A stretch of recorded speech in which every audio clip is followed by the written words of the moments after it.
জ্বালানি তেলের সংকটের কারণে মালয়েশিয়ায় খাদ্যপণ্যের দামে প্রভাব পড়েছে।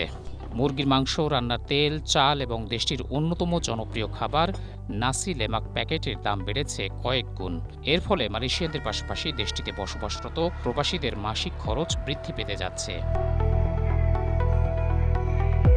সম্প্রতি মালয়েশিয়ার রাকুটেন ইনসাইট নামের একটি গবেষণা সংস্থার চালানো জরিপে উঠে এসেছে এমন চিত্র।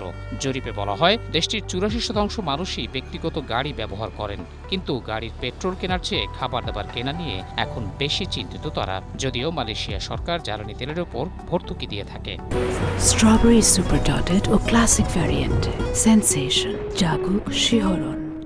খাদ্যপণ্যের এমন মূল্য বৃদ্ধির ফলে বিপাকে পড়েছে দেশটির নাগরিক ও বসবাসকারীরা। জরিপে প্রায় ৩৫% মানুষ খাবার ও মুদি সামগ্রীর দাম বৃদ্ধি তাদের প্রধান উদ্বেগের কারণ বলে জানিয়েছে। খাদ্যমূল্য বৃদ্ধির ফলে ঋণের শঙ্কায় পড়েছেন মালয়েশিয়ানরা। এজন্য তারা ঋণ না নিয়ে নিজেদের খরচের অভ্যাস পরিবর্তন করবেন বলে জরিপে মতামত দিয়েছেন। মহসিন কবির, এশিয়া পোস্ট।